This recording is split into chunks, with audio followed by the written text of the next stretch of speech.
그리스도를 경외함으로 피차 복종하라. 에베소서 5장 21절의 내용입니다.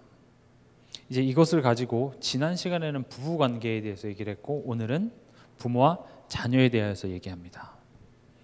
지금 성경은요, 이 그리스도를 경외함으로 피차 복종하라라는 말이 그리스도를 경외하는 것이 서로에게 복종하는 것으로 나타나야 된다 이렇게 얘기하고 있습니다. 다시 말하면 이 하나님과의 관계가 인간관계의 열매로 나타나야 된다는 겁니다. 하나님과의 관계가 회복되어지는 만큼 사람과의 관계의 회복으로도 나타나지는 것이고요. 또 이 인간관계를 통하여서 하나님과의 관계가 어떤지 상태가 점검이 되기도 합니다. 꼭 기억하시기 바랍니다. 나랑 하나님이랑 너무 좋은데 부부간의 사이가 너무 안 좋다? 그런 경우는 거의 없습니다. 나랑 하나님과의 관계가 너무 좋은데 내 자녀와 내 관계가 너무 안 좋다? 그런 경우는 없습니다. 뭐 있을 수도 있겠으나 점검하라는 것입니다. 지금 에베소서는 지금 마지막에 그 이야기를 계속하고 있습니다. 앞에 1장, 2장, 3장, 4장, 5장까지 복음을 설명하면서 결국 이 하나님과의 관계, 즉 그리스도를 경외하는 것이 사람과의 관계까지 연장돼야 된다 이렇게 얘기를 하고 있습니다. 그래서 지난 시간에는 이 부부관계에 대해서 얘기했었죠.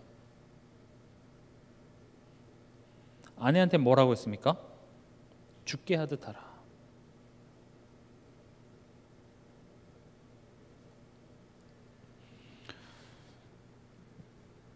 내가 내 남편한테 어떻게 하느냐, 그게 내가 하나님한테 하는 겁니다. 솔직히 한번 생각해 보십시오. 내가 하나님한테 그렇게 하고 있습니다. 내가 답을 정해놨습니다. 남편이 말을 안 듣습니까? 내가 합니다. 이게 우리가 하나님께 하는 모습이기도 합니다. 아내들이여 죽게 하듯 하라. 그래서 내가 지금 하나님께 어떻게 하는지를 남편과의 관계를 통하여서 계속 점검하라는 이야기입니다. 하나님한테 잘못하면 남편과 관계가 안 좋아지는 어떤 그런 인과관계 차원이 아니라 우리 삶에 이런 관계들을 통하여서 내 자신을 자꾸 변화시키도록 하나님과의 그 관계를 조금 더 깊어지도록 하나님께서는 우리에게 가정을 허락하셨습니다. 그래서 아내한테는 이렇게 얘기합니다. 남편과 잘 지내라가 아니라 하나님께 하듯 하라는 거죠. 그럼 하나님께 어떻게 해야 됩니까? 이런 질문을 해야 되겠죠. 나는 하나님께 어떻게 하고 있습니까? 머리로는 하나님께 어떻게 해야 되는지는 알지만 실제로 내가 하나님께 어떻게 하고 있는지 점검해야 되는 시간이 되는 것이죠. 또 반대로 남편에게는 이렇게 얘기합니다. 그리스도께서 교회에 사랑하심 같이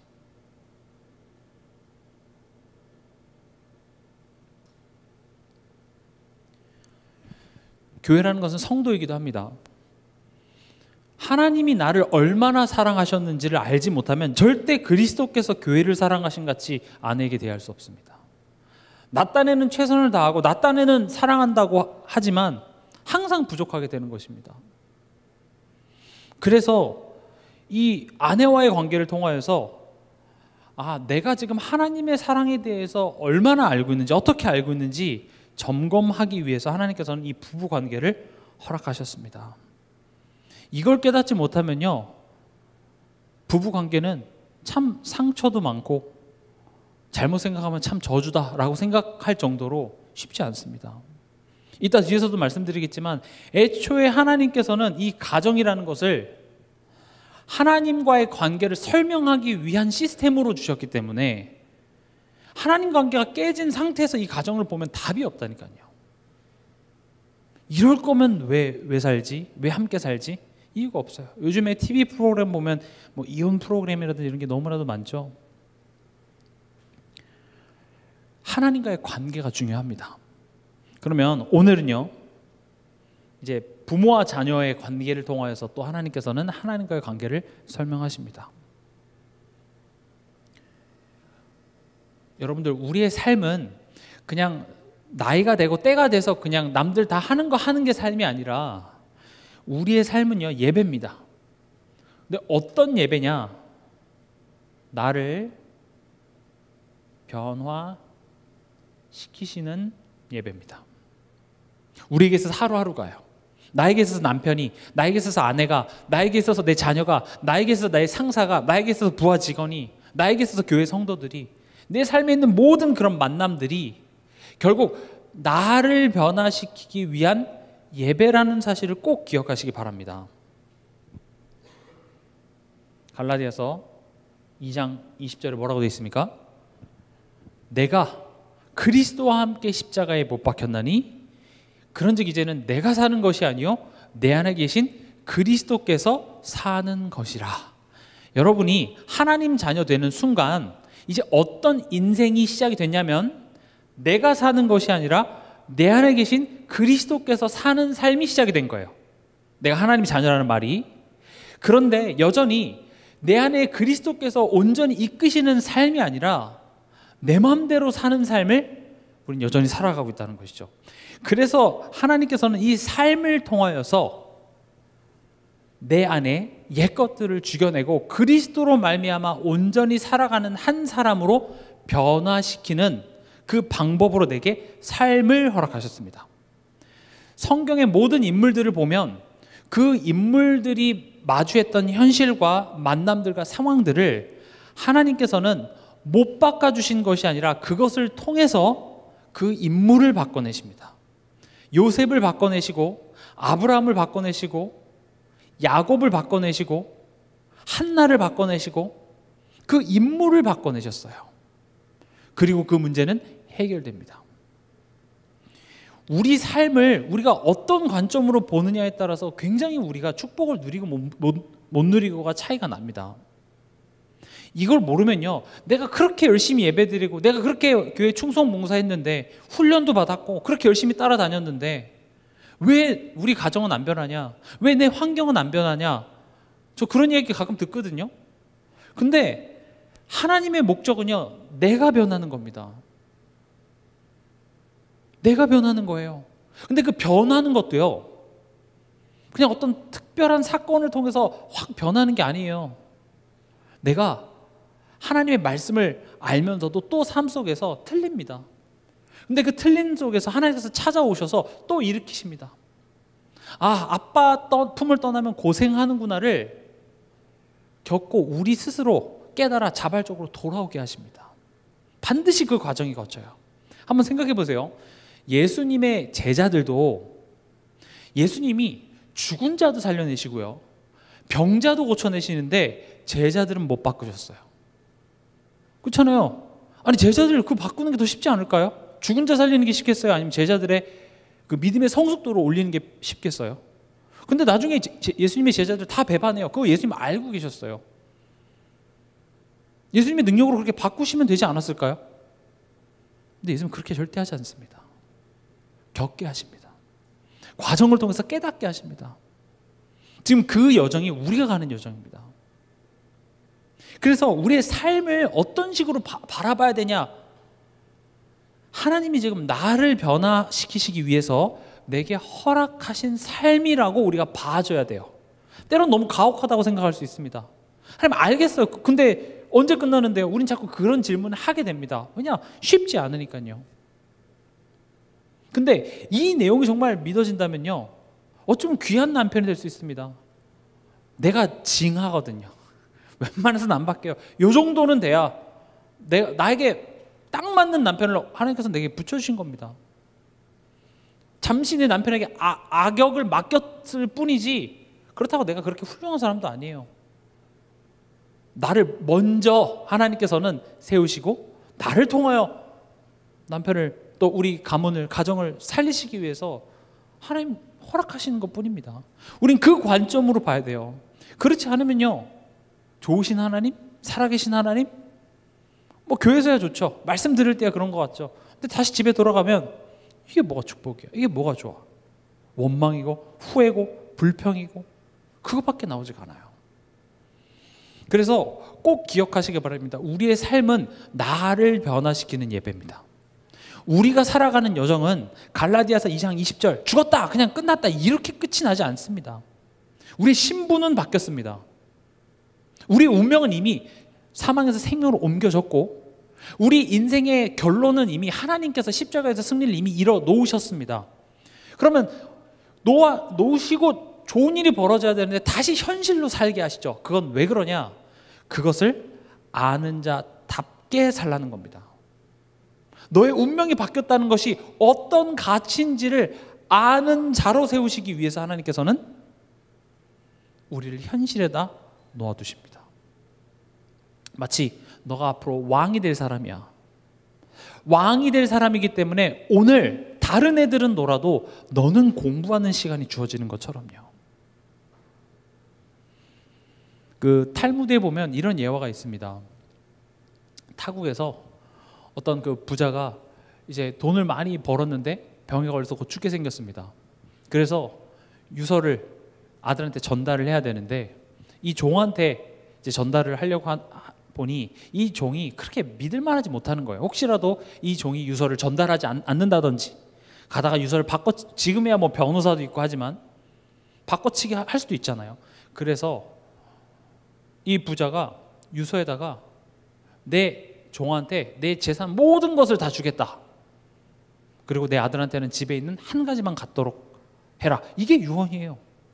그러니까 이제 종이 받고 딱 보니까 나한테 모든 재산을 다 준다고? 그리고 집에 있는 것 중에 하나만 아들한테 주라고? 그럼 종은 어떻게 하겠어요? 어떻게 하겠습니까? 가장 빠른 말을 골라서 제일 빨리 가서 바로 전달해 주겠죠. 전달해 주면서 아들이 보면서 아니 아빠가 어떻게 나한테 이럴 수 있어? 그러게 말이에요. 저는 이런 거 필요 없는데요. 속으로는 뭐 잘됐다. 이제 인생 끝났다. 이렇게 생각하겠죠. 그래서 아들이 이제 너무 속상해서 라삐한테 가서 물어본 거예요. 어떻게 아빠가 이럴 수 있습니까? 그러니까 라삐가 이야기합니다. 당신 아버지는 참 지혜로우십니다. 집안에 하나만 가질 수 있다고 하면 당신이 그 종을 갖겠다고 하면 결국 그 종의 소유는 다 당신께 되지 않습니까? 무슨 말인지 이해가 가십니까? 아들이라는 것은요 천국이 너희 것임이라 이렇게 얘기합니다. 여러분이 예를 들어서 뭐 어떤 가게의 주인집 아들이에요. 주인집 자녀예요. 그러면 거기에서 알바생이 일하는 느낌과 주인집 아들이 일하는 느낌은 다릅니다. 거기서 내가 앞마당 쓰는 거 기분 나빠요? 안 나빠요. 왜냐? 내 거니까요. 그렇죠? 거기서 알바생들은 어떻습니까? 일하면 추가 수당 안 주나? 내가 왜 이것까지 해야지? 별의별 생각 많이 합니다. 여러분들 이 땅에서의 헌신, 수고 이런 것들이요 기분 나쁠 필요가 없어요. 왜냐? 천국이 우리 것입니다. 우리는 하나님의 자녀입니다. 하나님의 자녀라는 것은 굉장한 의미를 갖고 있는데 우린 그 가치를 전혀 모르는 자같이 살고 있기 때문에 하나님께서는 우리의 삶을 통하여서 네가 얼마나 가치 있는 사람인지 너가 깨달아. 계속 그 얘기를 합니다. 우리의 현실은 가만히 보면 하나님을 전혀 못 믿는 사람처럼 우리는 살아가고 있습니다. 하나님 안 믿는 사람처럼 우리는 현실을 바라보고 있는 것이 우리의 현실입니다. 정말 하나님을 믿고 하나님의 은혜로 살아갑니다라는 것을 정말로 믿는 사람들은요 이 예배 자리에 지금 가득 있어야 돼요. 못 있어요. 하나님께 항상 감사와 즐거움으로 찬송하고 예배하기를 쉬지 않는 것이 그 가치를 아는 자의 삶의 모습이어야 되는데 우린 그게 되나요? 잘 안 됩니다. 그래서 하나님은 우리에게 삶을 허락하십니다. 삶을 통하여서 그래 네 기준대로 해봐. 네 고집대로 해봐. 너가 원하는 대로 해봐. 갔더니 어떻습니까? 그게 만족을 주지 않아요. 세상 것으로 되어지는 것이 아니구나 라고 깨닫는 게 참 은혜입니다.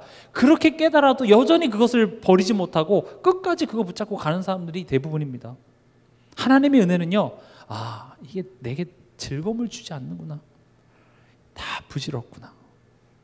하나님만이 내 인생의 즐거움이고 만족이구나. 그걸 깨닫게 하는 겁니다. 그래서 예배는요 하나님을 알고 나를 아는 시간입니다. 이거를 제가 이번 주 중고등부 예배 때는 이렇게 한번 표현을 해봤습니다. 하나님의 목적지를 알고 지금 내가 어디 있는지 나의 위치를 아는, 이걸 점검하는 시간이 예배입니다. 우리 그 내비게이션 있잖아요. 내비게이션의 목적지를 찍으면 그 내비게이션이 가장 처음에 하는 것이 내 위치부터 확인합니다. 어딨죠? 지금 여기 가고, 역곡역 가고 싶으세요? 지금 어디 계세요? 어디 계세요? 자꾸 내 위치를 확인해서 실시간으로 가는 길을 알려줍니다. 예배라는 것은요, 하나님의 목적지를 분명히 알고 내 위치를 확인하는 시간이에요.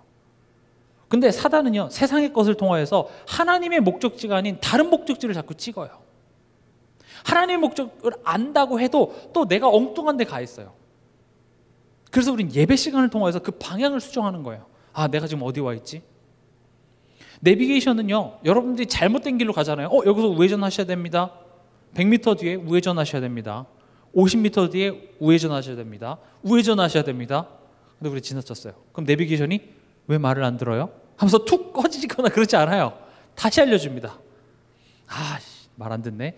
전방에 다시 유턴하세요. 계속 알려주죠. 하나님도 약간 그러십니다. 내비게이션처럼 찾고 다시 갈 수 있도록. 그럼 하나님의 목적지가 뭡니까? 하나님이 지금 여러분들의 인생에 어떤 목적지를 찍고 계십니까? 그것이 바로 관계 회복입니다. 관계 회복이라는 말을 많이 하는데 막연하죠. 그래서 관계 회복을 두 가지로 정리를 해봤습니다. 첫 번째는요, 나무를 갖고 얘기해 볼게요. 끊어진 것 다시 붙인 겁니다. 나무가 끊어져 있던 거를 갖다가 다시 붙인 거, 이게 첫 번째 관계 회복입니다. 우리는 이걸 뭐라고 부릅니까? 구원, 이렇게 부르죠. 나뭇가지가 떨어져 있으면 그걸 우린 뭐라고 합니까? 죽었다, 이렇게 얘기합니다. 지금 당장 이파리가 이렇게 푸릇푸릇 있고 뭐 열매도 있고 해도 원 가지로부터 떨어져서 지금 바닥에 떨어져 있는 상태는요, 죽은 겁니다. 자기 스스로 나무로 돌아갈 수도 없고요, 스스로 알 방법도 없습니다. 그러나 고통 중에 있습니다. 그래서 누군가가, 농부가 와서 그것을 잡아다가 접붙임해 주는 것, 그분이 바로 예수 그리스도입니다. 이게 첫 번째 관계 회복이에요. 이게 안 되면 시작이 안 됩니다. 하나님의 목적지는 끊어진 거 다시 이렇게 붙여주시는 거예요. 그게 첫 번째 관계 회복입니다. 그리고 대부분 여기서 이제 끝이 납니다. 그러면 안 됩니다. 두 번째 관계 회복이 있습니다. 그게 뭐냐? 이제 우리가 원줄기와 하나 돼야 됩니다. 다시 말하면 우리가 뭐 사과나무, 돌감람나무였었는데 그게 포도나무에 딱 붙여져서 이젠 그 포도나무 원줄기와 하나 되는 축복을 누려야 돼요. 하나 되는 축복을 누리기 위해서 뭘 해야 됩니까? 뿌리에서 온 영양분과 이게 소통이 이루어져야 되겠죠. 그렇죠. 원줄기와의 소통 이루어져야 되겠죠. 그래서 성경은 이걸 내가 너 안에, 그가 내 안에, 내가 그 안에, 이렇게 표현을 합니다. 하나님의 목적은 관계 회복입니다. 그렇기 때문에 내가 예수 믿어서 끝이 나는 것이 아니라 자꾸 하나님과의 소통이 이루어져서 그 그리스도의 마음이 내게 전달되어져야 돼요. 그래서 내 삶 속에 이제 이게 자라나서요, 뭘 해야 됩니까? 열매를 맺는 것까지가 관계 회복입니다. 그래서 요한복음 15장에도 포도나무 비유가 나오죠. 제가 관계가 회복이 돼야 됩니다 했을 때 이 두 가지를 의미합니다. 끊어진 거 다시 붙여줘야 됩니다. 그리고 붙여진 자는 그 원줄기와 하나 되는 축복을 통하여서 자라나서 열매를 맺어요. 그래서 지나가는 사람들이 저 나무를 보면서 열매를 보고 그 나무를 알 수 있어야 돼요. 우리 삶 속에 예수 열매가 맺힌 것을 보면서 예수를 알 수 있어야 돼요. 이게 하나님이 우리의 삶에 지금 찍어 놓으신 목적지예요. 이쪽으로 우린 계속 가야 돼요. 결국 이 열매를 보고 우린 뭐라고 하냐? 세계복음화 이렇게 얘기합니다. 내가 자라나는 게 뭐예요? 증인 되리라. 오직 성령이 너에게 임하시면. 그래서 성령이 우리와 함께 하시고 인도하시고 역사하셔서 결국 하나님과 하나 되어 우리가 증인 되어 땅끝까지 이 세계복음화 열매를 맺도록. 이해가 되십니까? 그래서 예수님께서 이 끊어진 거 다시 붙이시러 육신의 몸을 입고 오셨다가 승천하시고 성령을 보내주신 이유는 이제 두 번째 관계 회복 뭐예요? 하나 되고 자라나서 열매 맺는 것까지. 이해가 되십니까? 그래서 하나님은 계속 이 관계 회복을 위하여서 일하고 계십니다. 성경은 이 관계 회복이 전부입니다. 구원의 방법도 하나님이 우리에 대해서 어떤 마음이신지를 알고 믿는 것으로 구원을 받죠. 그렇죠? 교회를 지으란다든지 헌금을 얼마를 해야 된다든지 어떤 우리의 노력이 아니라 성경을 1000번 읽어야 된다 이것도 아닙니다. 하나님이 나를 사랑하사 나를 위하여 독생자를 보내주셔서 십자가에서 대신 죽으신 그 하나님의 사랑이 나를 위한 사랑이었다는 사실을 믿음으로 말미암아 구원을 받는데요. 그럼 하나님 뭘 강조하고 싶은 거예요? 관계예요. 내 마음이 어떤지 알기를 바라는 거예요.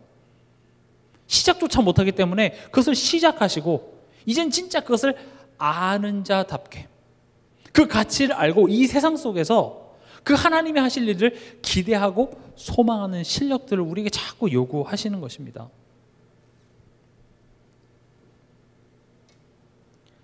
하나님의 목적질은 관계 회복인데 내 위치는 어디 있습니까? 관계 단절의 자리에 있죠. 그래서 하나님이 아담한테 아담아 네가 어디 있느냐 이렇게 물어보는 거예요. 지금 여기서 좌회전하셔야 되는데 지금 어디 가셨습니까? 지금 이렇게 얘기하는 거죠. 내 위치를 자꾸 확인해야 됩니다. 예배 시간은 내 위치 확인하는 겁니다. 아까 앞서 말씀드렸던 것처럼 부부 관계 속에서 내 남편이 이러니까 난 이럴 수밖에 없어요. 맞아요. 그러나 내 위치부터 확인하자는 거죠. 그리고 하나님이 나를 어디로 이끌고자 하는지 그 목적지를 확인하는 시간입니다. 우리 직장이 이런데요. 교회가 이런데요. 사회가 이런데요. 맞는 말일 수 있습니다. 그러나 우리의 위치를 먼저 확인해야 돼요. 또 우리의 위치는 어떤 위치에 있습니까? 사단의 거짓말이 내 마음과 생각에 들어와 있는 상태입니다. 창세기 3장을 보세요. 사단이 하와한테 결코 죽지 아니하니라 그것을 먹는다면 너희가 눈이 밝아져 하나님과 같이 될 줄 하나님이 아셔 라는 사단의 거짓말이 들린 다음에 그 다음에 6절에 어떤 일이 벌어집니까? 하와가 그 나무를 본즉 보암직도 하고 먹음직도 하고 지혜롭게 할 만큼 탐스럽기도 한 나무인지라. 몇 초 전까지만 해도 먹으면 죽는 나무예요. 먹을 생각조차도 안 했던 그 나무가 어떤 계기를 통해서 지금 새롭게 지금 해석이 되는데 그게 뭐예요? 사단의 거짓말이 들어왔어요. 근데 재밌는 건요, 그 여자가 따먹고 그 남편에게도 주매 그도 먹은지라 이후에요, 사단의 내용은 드러나지도 않아요. 그게 우리의 현실이에요. 사단에게 속은지도 몰라요. 뭐야, 사단이 거짓말을 넣었기 때문에 이런구나 몰라요. 그래서 벗은 줄 알고 무화과 나무잎을 엮어서 치마를 만들어서 가리고 숨고 도망가고 서로 원망하고 하나님 원망하는 그 엉망진창의 일들이 벌어지잖아요. 예배 시간을 통해서 이 사단의 거짓말이 드러나는 시간입니다. 사단이 지금 내 마음 생각에 하나님에 대한 불신을 집어넣구나. 앞서 말씀드렸죠. 나의 삶, 나의 가정, 나의 남편, 나의 아내, 나의 자녀는요, 나를 변화시키기 위해서, 즉 좋은 쪽으로 하나님께서 성장시키기 위해서 내게 허락하신 축복이다. 이것은 하나님은 올바로 아는 겁니다. 근데 사단은요, 그 하나님에 대한 불신으로 말미암아 내 가정이 저주예요. 왜 내 남편은 남들 같지 않느냐? 왜 내 아내는 내 마음을 이렇게 몰라주냐? 이렇게 자꾸 저주와 원망 이렇게 된다니까요. 근데 예배 시간을 통해서 지금 내가 어떤 자리에 있지? 이거 확인하고 사단이 지금 내 마음과 생각에 하나님을 믿지 못하는 거짓말을 넣어줬구나가 예배 시간 동안 깨달아져야 돼요. 제가 사역을 하면서도 많이 느끼는 것이 제가 아무리 친절하게 예화를 많이 들어도 여러분들을 설득 못하더라고요. 이번 주 강단 말씀처럼 결국 하나님께서 루디아의 마음의 문을 여셨던 것처럼 이 메시지가 여러분들 마음속에 깨달아지는 역사가 있지 않으면 이게 드러나지가 않아요. 머리로는 알아요. 그래 뭐 사단이고 하나님 떠났고. 근데 집에 가면 또 똑같이 하고 있다니까요. 근데 제가 앞서 설명드렸던 것처럼 내가 깨닫지 않는데 하나님께서는 그걸 바꿔주질 않아요. 왜냐? 결국 그걸 바꿔줘봤자 또 돌아갈 텐데요. 내 삶이 바뀌어야 돼요. 그래서 그 허리 수술이라든지 뭐 지방흡입 수술이라든지 이런 수술을 꼭 좋다라고 많이 평가하지 않아요. 왜냐하면 그걸 고쳐도 살이 찌고 허리가 안 좋을 수밖에 없는 삶의 패턴을 계속 갖고 있기 때문에 또 돌아가요. 괜히 수술만 한 거예요. 그래서 뭐부터 해야 되냐? 삶이 변해져야 돼요. 내 자세부터 고쳐줘야 돼요. 그리고 나서 그걸 하면서 동시에 그런 수술이 진행되면 효과가 좋대요. 근데 허리 수술해도 또 안 좋은 자세로 또 TV 보고 하면은요, 수술했기 때문에 더 안 좋아진다는 거죠. 하나님도 마찬가지입니다. 근본이 변화되어져야 돼요. 여러분들이 정말 알고 깨달아서 내가 사단에게 속을 필요 없는 사람이구나를 깨달을 수 있는 한 사람이 돼야 되지. 그로 말미암아 일어난 일들, 다시 말하면 그 증상들을 하나님께서 해결해 준다고 해도 또 돌아갈 수밖에 없는 게 우리의 모습이기 때문에 하나님은 절대 그렇게 일하시지 않습니다. 하나님은 항상 보면 그 근원을 항상 해결하시지 그 증상을 해결하시지 않습니다. 그래서 내 위치, 내가 지금 어디 있는지를 알게 하는 그것이 바로 우리에게 인간관계고 특히 가정입니다. 내가 지금 어디 있는지, 내가 지금 왜 이러는지 가만히 생각해보면 우리 부모님한테 답이 있습니다. 우리 가문에 사실 답이 있습니다. 내 자녀가 왜 이런지 가만히 보면 이미 답이 있어요. 어떻게 보면 나만 모르는 걸 수도 있어요. 이미 답이 있습니다. 그래서 먼저 내가 변화돼야 돼요. 내 위치를 확인해야 돼요. 가정입니다. 원래 가정, 하나님께서 아담을 창조하시고 하와를 아담에게 주시면서 가정이 생겼죠. 원래 가정의 목적 뭡니까? 하나님을 이해하고 하나님과의 그 관계를 누리도록 하나님께서는 가정을 허락하셨습니다. 오늘 부모와 자녀의 관계인데 하나님이 아빠에게 또 엄마에게 자녀를 사랑하는 마음을 줬죠. 그 관계를 하나님이 애초에 만드신 거예요. 내 남편을 위해서는 못 죽어도 내 자녀를 위해서는 죽을 수 있잖아요. 그렇죠? 아닌가요? 그 부모와 자녀의 그 마음은요, 누가 가르쳐주지 않아도 생기는 거잖아요. 그걸 하나님께서 넣어주심을 통하여서 결국 우리에 대한 하나님의 마음을 설명하시기 위해서 하나님께서는 가정을 허락하셨어요. 그런데 하나님과의 관계가 단절되면서 가정이 저주와 상처가 돼버린 겁니다. 아담과 하와가 죄를 딱 짓는 순간 어떤 일이 벌어지죠? 하나님이 만드신 저 여자가 따먹게 했습니다.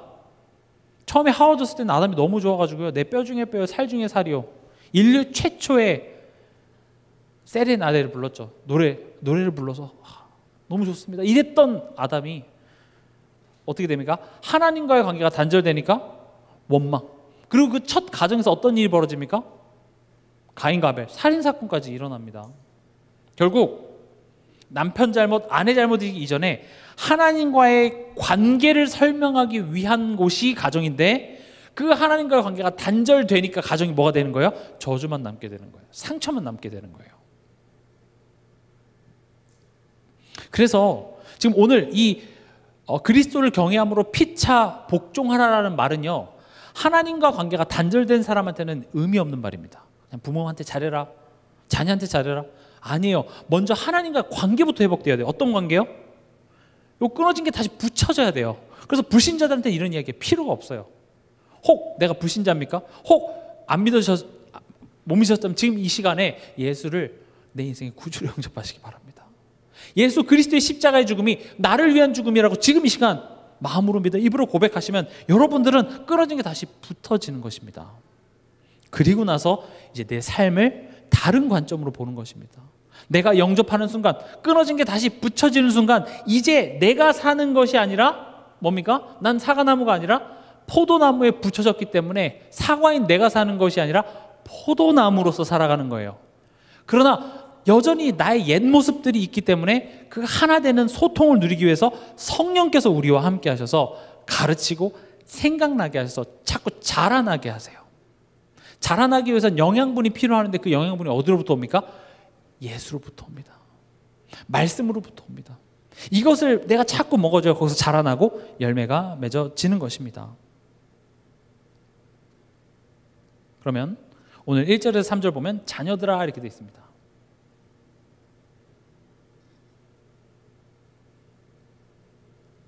자녀들한테 지금 뭘 성경은 이야기하고 있습니까? 너희 부모에게 순종하라. 이것이 옳으니라. 2절에 보면 네 아버지와 어머니를 공경하라. 순종은 뭐 다 아는 단어죠. 공경이라는 말이 공손히 받들어 모신다.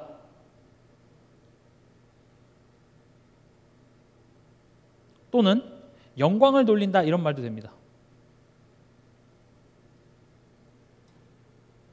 그럴 때 어떻게 됩니까? 3절에 이로써 네가 잘되고 땅에서 장수하리라. 잘되고 장수한대요.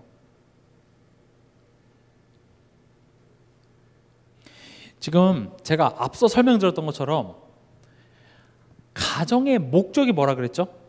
이걸 이해하지 못하면요, 지금 이 내용은요 무슨 3강 오륜에 나오는 효 이야기랑 똑같아요. 뭐 유교 내용이랑 똑같아요. 부모한테 잘해라 그럼 복 받는다, 오래 산다. 성경은 뭐 물론 그런 내용도 있겠지만 애초에 가정, 원래 가정의 목적이 뭐예요? 하나님과의 관계를 설명하기 위한 게 가정이에요. 그럼 그 개념으로 한번 이걸 바라보자고요. 결국 부모한테 순종하고 부모한테 공경하는 것으로 무엇을 배우는 겁니까? 하나님께 순종하고 하나님께 공경하는 것. 그것이 결국 뭐랍니까? 그게 축복이래요. 이해가 되십니까? 결국 하나님과 어떤 관계를 맺어야 되냐를 부모를 통하여서 지금 보여주는 거예요. 원래 하나님 떠나기 전이었으면 당연히 우린 부모님께 그렇게 했어야 되는데 하나님 떠난 뒤에 모든 인간이 다 지금 타락돼 버렸기 때문에 부모와의 관계 또한도 이상해져 버리죠. 순종하랍니다. 공경하랍니다. 근데요, 이 세상에 훌륭한 부모만 있으면 좋겠습니다만은 때로는요 그렇게 훌륭하지 못한 부모도 있습니다.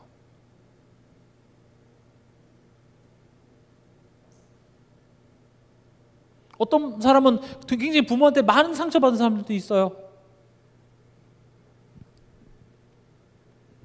그럴 때는 어떻게 해야 됩니까? 부모가 이상한데 무조건 그냥 엄마 아빠 잘못된 것 알면서도 그냥 그 말 다 들으라는 말입니까? 앞서 말씀드렸던 것처럼 이것이 하나님 순종하는 훈련입니다. 어떤 훈련이냐? 내가 이해할 수 없을 때. 다시 말하면 우리가 하나님을 순종한다는 것이 내가 이해가 되고 아 이게 좋겠구나 해서 그래서 하는 경우도 있지만 성경에 보면 안 될 것 같은데요. 내 수준과 내 경험과 내 기준에 이거 안 될 것 같은데 하나님께서 그걸 요구하시는 경우도 있어요. 사실 그런 경우가 더 많습니다. 어찌 보면 우리 육신의 부모를 보면서 때로는 답답하기도 합니다. 이게 맞나 싶기도 합니다. 그러나 그 앞에서 단순히 부모한테 순종하는 차원이 아니라 내가 때로는 이해할 수 없는 이런 상황 속에서 하나님께 순종할 수 있는 그 훈련을 하시는 겁니다. 절대 걱정하지 마십시오. 훌륭하지 못한 부모가 하나님께서 여러분들에게 하실 일들 절대 막지 못합니다. 성경에 보면 어리석은 부모 밑에서 자란 자녀들을 하나님께서는 그 부모와 상관없이 세워나가십니다. 야곱도 보세요. 야곱 그렇게 훌륭하지 못합니다. 근데 그 밑에서 요셉이 자라나게 하시고 딱 때가 되니까 어떻게 합니까? 부모로부터 떠나가게 합니다. 또 사무엘 같은 경우도요. 물론 사무엘은 제가 봤을 땐 꽤나 좋은 부모 밑에 있었으나 필요하면요 그 좋은 부모를 떠나기도 합니다. 결국 하나님의 말씀에 순종하는 훈련을 하기 위해서 사무엘을 영적 부모인 엘리 제사장에게 붙이잖아요. 엘리 제사장 그렇게 훌륭하지 못합니다. 오히려 하나님이 버리신 카드입니다. 근데 그 엘리 제사장을 통하여서 그 엘리 제사장 말에 순종하는 것을 통하여서 하나님께 순종하는 것을 배웁니다. 사무엘이 엘리 제사장이 얘기하잖아요. 사무엘이 자려고 누웠는데 사무엘아 부르니까 엘리 제사장한테 가서 부르셨습니까? 못 알아들어요. 엘리 제사장은 이게 뭔지. 나 안 불렀는데 가서 자. 두 번째 이제 오니까 알겠는 거야. 하나님이 얘를 부르시는가 보다. 그래서 엘리 제사장이 이번에 부르시면 주의 종이 듣게 말씀하시옵소서 주의 종이 듣겠사옵나이다 라고 얘기하러 가르치죠. 그때 만약에 사무엘이 지나 잘하지. 아들은 당신 아들은 지금 어디 있어요? 당신 아들이 지금 얼마나 악행하는지 알아요? 네가 지금 나한테 그런 말 할 자격이 있어요? 사무엘이 그랬다면 배우지 못했겠죠. 때로는 부족합니다. 그러나 그 상황 속에서 사무엘은 나를 향한 하나님의 메시지를 듣고 거기에 순종했더니 배우게 하세요.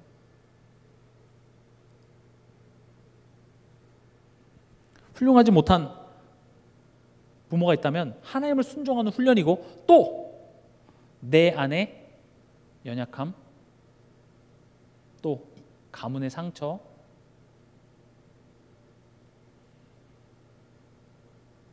가문의 상처가 드러나게 하시는 하나님의 방법이기도 합니다. 부모의 모습을 바라보면서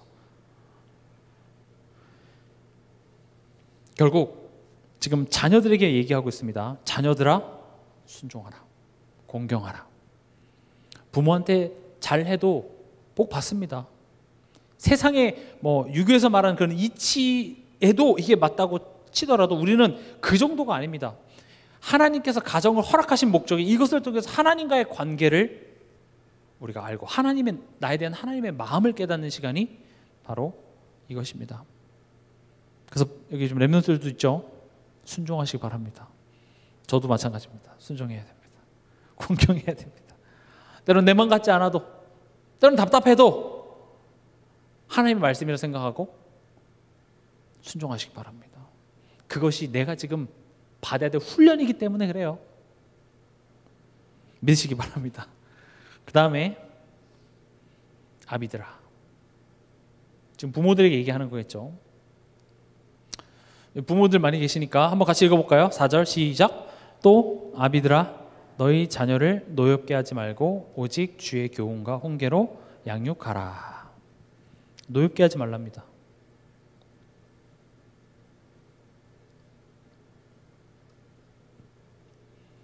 많이 싸우시죠? 집에서 자녀들이랑 한바탕 하죠. 하나님은 자녀를 노엽게 하지 말라고 얘기하고 있습니다. 그 말은 자녀한테 할 말도 못하고 당연히 이렇게 가르쳐야 될 말 하지 말라 그런 차원의 내용은 아닙니다. 먼저 내가 어떤 가정 안에서 어떤 이야기를 했는데 자녀가 막 화를 내고 짜증을 낼 때 뭐부터 해야 되냐? 나를 향한 하나님의 마음. 이게 하나님의 마음? 이것이 지금 나를 향한 하나님의 마음이구나 라고 생각하면 굉장히 정확합니다. 왜 제가 저렇게 고집을 부려? 그게 나에 대한 하나님의 마음이에요. 내가 지금 하나님에 대해서 이렇게 고집을 부리구나. 자녀 보면서 안 될 거 뻔히 하고 있잖아요. 왜 그래? 엄마 말 들어. 내가 그러고 있어요. 나를 향한 하나님의 마음이에요. 문 쾅 닫고 안 나와요. 안 나가. 밥 안 먹어. 내가 지금 교회는 잘 나가고 있는지부터 한번 확인해 보자고요. 지금 자녀가 노엽게 됐을 때, 노엽게 하냐 안 하냐를 떠나서 자녀와의 관계 속에서 뭔가 트러블이 딱 생겼을 때 뭘 하라고요? 하나님의 마음을 확인하라는 겁니다. 내가 지금 하나님의 마음과 통하는지 확인부터 하세요. 이따 뒤에서 실천상에도 말씀드리겠지만 그게 지금 내가 할 수 있는 거예요. 내가 지금 문을 부시고 들어가서 자녀의 머리를 열어가지고 고치지 못합니다. 고함을 지른다고 해서 자녀가 잘못했습니다. 그럴 시기는 지났죠? 안 들어요. 그럼 내가 바꿀 수 없어요. 바꿀 수 없는 것을 가지고 내가 막 열을 내고 화를 내면서 오늘 하루 기분 잡치죠. 멀쩡히 있었던 그릇 몇 개 깨지기도 합니다. 그때 우린 뭘 해야 되냐? 내가 할 수 있는 걸 해야 돼요. 뭐예요? 나를 향한 하나님의 마음이에요. 내가 혹시 하나님께 저러진 않나? 그리고요, 뭐라고 되어 있습니까? 주의 교훈과 훈계로 양육하라 그랬습니다.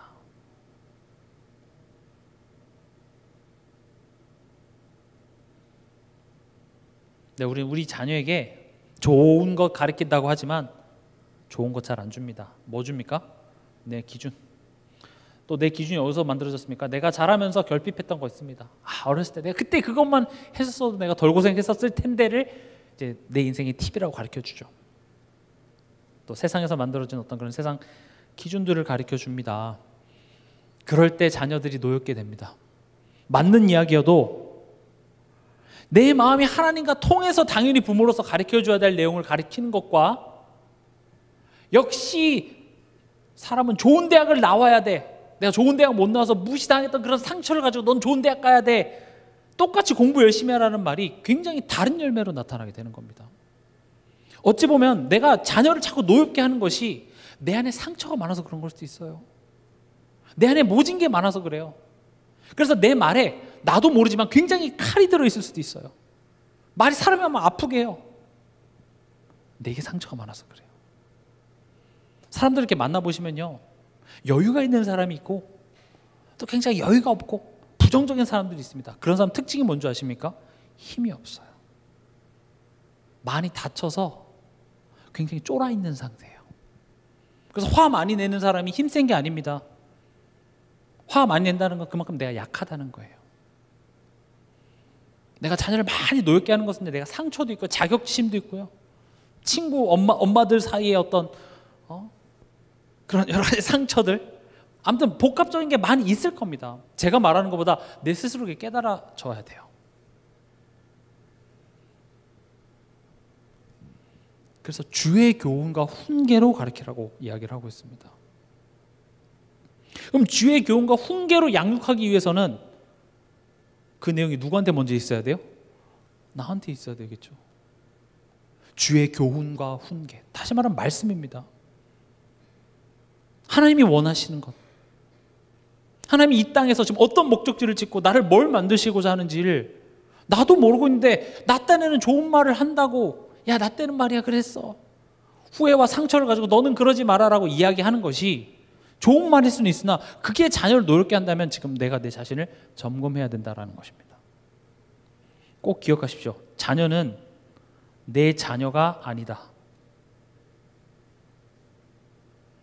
하나님께서 내게 잠깐 맡기신 달란트다.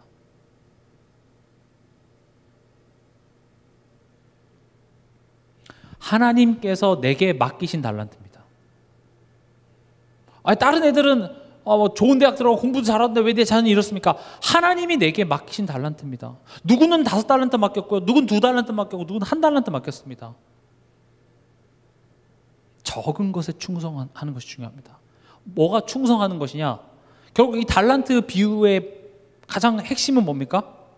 주인의 마음을 아는 거예요. 주인이 이걸 갖고 뭘 하시길 원하는지 주인의 마음과 소통이 될 때 비로소 주인이 돌아왔을 때 잘하였도다 이 이야기를 듣는다니까요. 만약에 주인이 그렇게 투자하고 장사하는 것을 싫어해요, 그냥 땅에 묻어놓고 원금만 잘 가지고 있는 성향의 주인이었다면 아마 1달란트 받은 종이 칭찬받았을 겁니다. 또 5달란트, 2달란트 받은 종이 장사했다가 다 잃어버려도 칭찬받았을 겁니다. 왜냐? 그게 주인의 마음이었어요. 잘했어, 나 같았어도 장사했을 거야. 포인트는 지금 내 자녀를 바라보면서 내 자녀라고 생각해서 거기서 문제가 일어나는 겁니다. 내 거야, 내 자녀야. 아닙니다. 오히려 여러분들을 하나님과 관계 회복하기 위해서, 여러분들 사람 만들기 위해서 하나님께서 잠깐 맡겨놓은 하나님이 사랑하시는 영혼입니다. 그래서 내 눈으로, 내 기준으로 내 자녀를 함부로 판단하지 마세요. 지금 보기엔 그래도 하나님이 살아계시고 하나님이 나를 구원하셔서 여기까지 이끄신 하나님이 맞다면 이 자녀 또한도 실수가 아닙니다. 오히려 이 자녀를 두고 원망과 불평이 아니라 나로 하여금 하나님께 기도하게 만들기 위해서 잠깐 허락하신 하나님의 방법일지도 몰라요. 나의 모질함 때문에 하나님께서 내 자녀를 지금 이렇게 하셔서 나를 기도하게 만드시는 겁니다. 그럼 뭐부터 빨리 해야 되겠습니까? 내가 빨리 정신 차려야죠. 내가 먼저 하나님과 마음이 통하면 됩니다. 그때 하나님께서는 능력으로 우리가 상상하지도 못하고 생각하지도 못했던 그런 은밀한 일들을 내 자녀에게 이뤄내실 줄 믿습니다. 세상에 공부도 잘하고 성공한 사람들이 얼마나 지금 세상을 힘들게 하는지 우리 뉴스를 통해서 보고 있습니다. 돈 많이 버는 거? 물론 뭐 어렵게 사는 게 좋다 이건 아니지만 어느 정도만 있으면 그 다음부터는 그렇게 크게 중요하지 않습니다. 근데 우리는 어찌 보면 나의 그런 상처나 그런 것들 때문에 내 자녀에게 그런 것들을 강요하기도 하고요.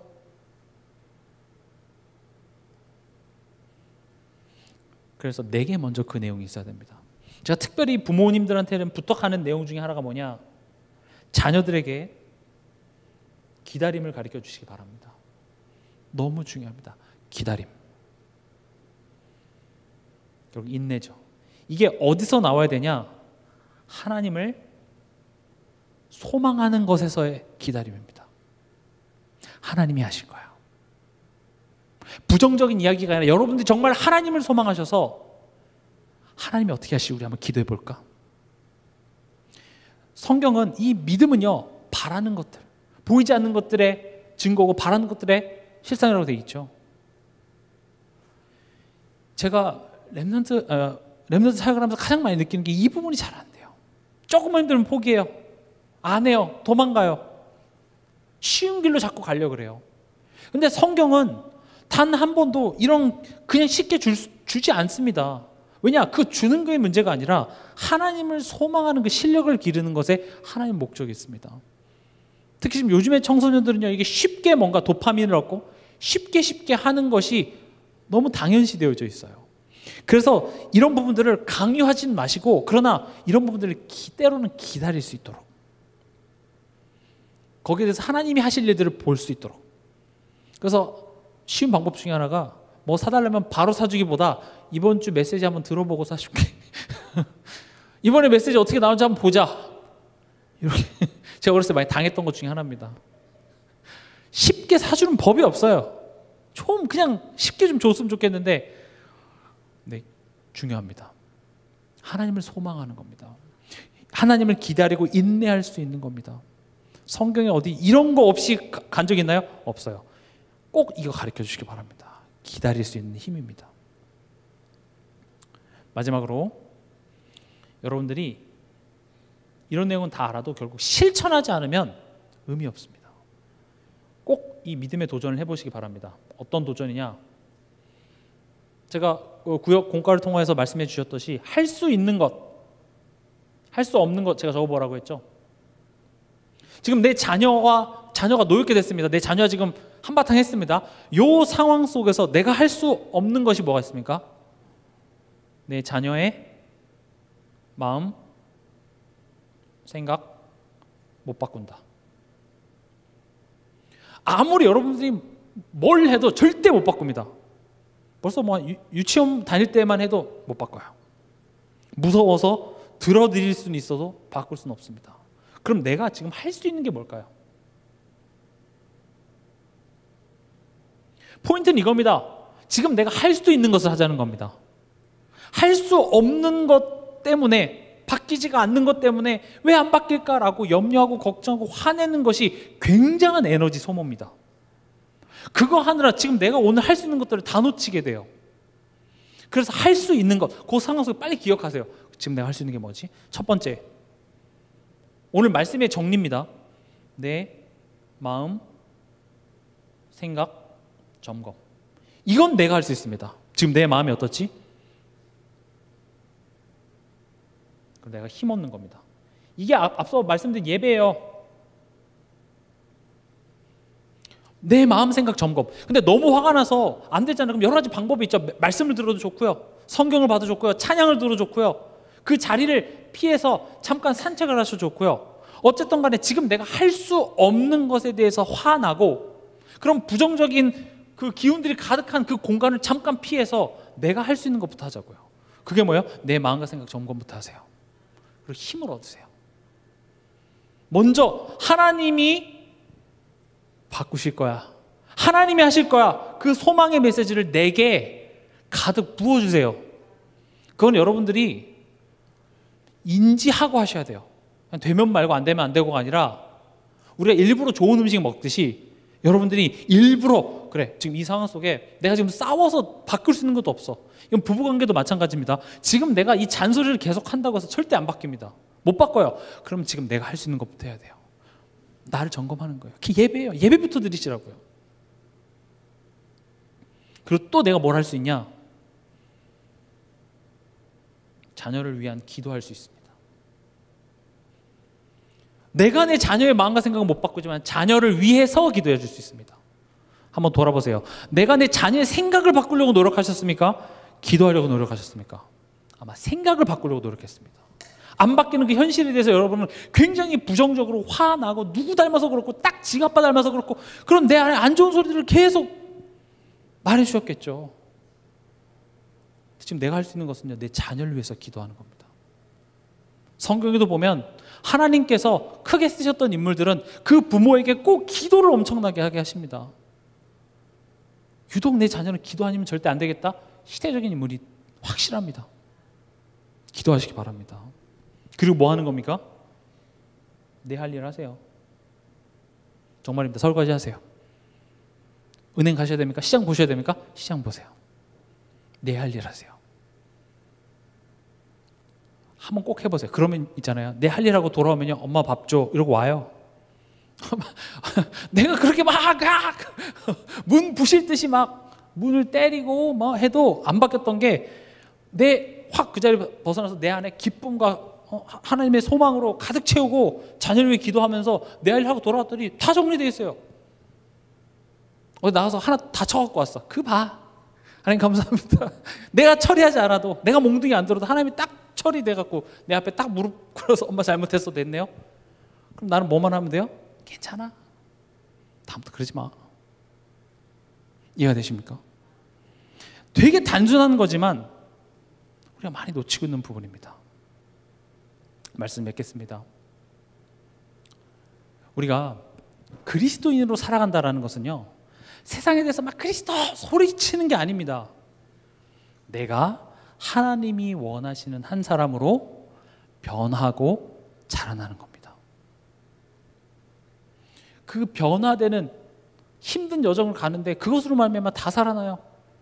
마치 예수님이 십자가 여정 갔던 것처럼. 결국 예수님이 십자가에서 죽으시는데 그 죽으시는 것을 가지고 세상을 변화시킵니다. 세상을 구원하십니다.